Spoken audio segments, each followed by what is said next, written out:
નમસ્કાર, કચ્છ ભૂમિ ન્યૂઝમાં આપનું સ્વાગત છે। માંડવી તાલુકા પંચાયત ગોધરા સીટ ઉપર દાવેદારી નોંધાવતા કોંગ્રેસના ઉમેદવાર પ્રકાશભાઈ ગઢવી 2026ની આ સ્થાનિક સ્વરાજની ચૂંટણી માટે દાવેદારી અમે 10 ગોધરા બેઠક ઉપરથી, જે અમારી પરંપરાગત બેઠક છે અને અમારા વિસ્તાર મોટા લાયજા અને ગોધરા આ બેઠકમાં આવે છે।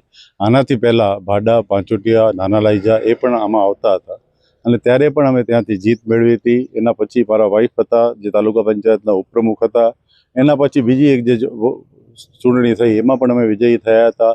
તો વારંવાર જેને કહેવાય ને કે અમે અહીંયાથી ઊભા રહીએ છીએ અને સતત 15 વર્ષ 20 વર્ષથી અમને સાથ સહકાર પ્રજાનો મળી રહે છે। સત્તા ન હોવા છતાં પણ સત્તામાં ટકી રહેવા માટે અને લોકોના કામ કરવા માટે અમે કટિબદ્ધ છીએ અને અમારી જે પોલિસી છે એ પ્રજાલક્ષી છે। અમારી જે લાગણી છે પ્રજા પ્રત્યેની એ ખાલી રાજકારણ પૂરતી નથી, પણ આત્મીયતાથી અમે પ્રજા સાથે જોડાયેલા છીએ। આજે ગોધરાના પ્રશ્નો છે તો જ્યારે એવા પ્રશ્નો આવ્યા છે ત્યારે અમે જાતે રાતના કાળી રાત ઉઠીને આ પ્રશ્નોનું નિરાકરણ લાવ્યા છીએ। અને પર્સનલ પ્રશ્ન હોય કે અંગત પ્રશ્ન હોય કે ગમે એ વસ્તુ હોય, જાહેર રાજકીય હોય, આજે પટેલ સમાજ હોય, મુસ્લિમ સમાજ હોય, પારાદી સમાજ હોય, દાતણિયા સમાજ હોય, આજે વિષ્ણુ સમાજ છે અને આજે અમારો મોટો પરિવાર જે છે એ બધાને જેને કહેવાય સાથે રાખી, બધાની વિશ્વાસમાં લઈ, બધાના આશીર્વાદ લઈને આજે અમે પધાર્યા છીએ અહીંયા તાલુકા પંચાયતના અધિકારી પાસે અને અમે આજે અમારી સૌપ્રથમ દાવેદારી નોંધાવીએ છીએ અને જીત માટે અમે કટિબદ્ધ છીએ। મહેશ્વરી સમાજ માટે ગોધરામાં જ્યારે પણ આ કાંડ બન્યું હતું આખું, ત્યારે પણ અમે સાથે ઊભા હતા। અમારા મોભી અને અમારા સાથીઓ વિજય સાહેબ તથા અગ્રણીઓ ઘણા બધા લોકોએ આ વિસ્તારમાં જેને કહેવાય ને ત્યારે કોઈ આ ભાજપ સત્તા ઉપર હોવા છતાં પણ એ લોકોએ કદી આ લોકોમાં વિશ્વાસમાં લીધા નહીં, એ લોકોનું કામ કર્યું નહીં, એ લોકોની સાથે ઊભા નહીં। અમે એટલી ખાતરી આપીએ છીએ કે જ્યારે પરેશાની હશે, જ્યારે તકલીફ હશે, ત્યારે અમારી જરૂર હશે ત્યારે અમે જરૂર ઊભા રહીશું।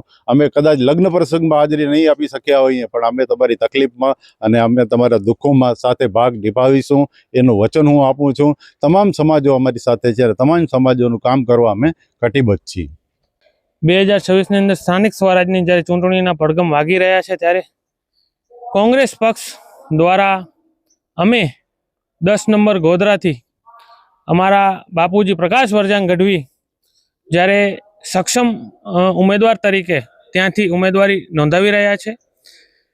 ખુશીની વાત એ છે કે સૌ પ્રથમ 10 નંબરની ગોધરા સીટ પહેલું ફોર્મ સબમિટ કરાવવા જઈ રહી છે। ગોધરા ગામ તેમજ મોટા લાયજા ગામની તમામ જનતાના આશીર્વાદ સાથે જ્યારે આજે અમે આ તાલુકા પંચાયતના ઉમેદવાર તરીકે અમે પ્રકાશ વરજાંગ ગઢવીને સર્વાનુમતે અમે અહીં નોમિનેટ કરી રહ્યા છીએ। એમને પણ હું અભિનંદન આપું છું। સાથે સાથે પ્રકાશ વરજાંગ ગઢવી 2001થી કરીને હમણાં સુધી સતત અમે ઘણી વખત તાલુકા પંચાયતના અમે એનાથી પહેલાં પણ મારા પપ્પા લડ્યા છે, જીત્યા છે।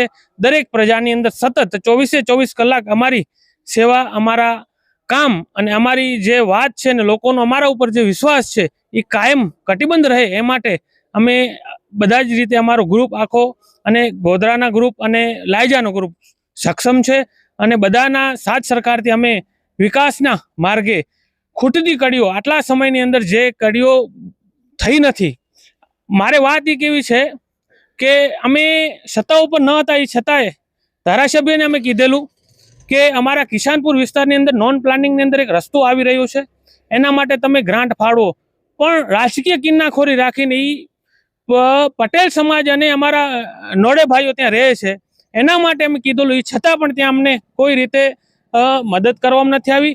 સ્પષ્ટ અમે કહી રહ્યા છીએ આ તાલુકા પંચાયત ડંકાની ચોટ ઉપર અમે જીતશું અને આવા મેજર પ્રશ્નો છે જે એના માટે અમે ચોક્કસ રીતે લડશું। એવી જ રીતે ગોધરાની અંદર પણ મોટો પ્રશ્ન છે જેની અંદર વારંવાર અમે કહ્યા છતાં પણ અમને સાથ સરકાર અહીંયા લોકોને ક્યાંક ને ક્યાંક ટાર્ગેટ બનાવવામાં આવે છે અને માત્ર ને માત્ર ખોટી અફવા અને વિકાસની વાતોને સોશિયલ મીડિયા ઉપર ચાલે છે, એની જગ્યાએ અમે ખુદ ત્યાં સ્થાનિક રીતે સચોટ રીતે કામ કરી અને પ્રજાને પૂરેપૂરો મદદ કરશું અને પ્રજાને પણ અમે વિનંતી કરીએ છીએ કે અમને સાથ સરકાર આપો અને દરેક સમાજો અમારી સાથે છે અને હરમેશ રહ્યા છે એવા અભિલાષા સાથે આજે અમે નોમિનેશન કરાવી રહ્યા છીએ અને અમને સંપૂર્ણ વિશ્વાસ છે 10 નંબરની ગોધરા સીટ કોંગ્રેસના પંજા સાથે વિજય બની અને તાલુકા પંચાયત સુધી પહોંચશે એવી અમને ચોક્કસપણે આશા છે।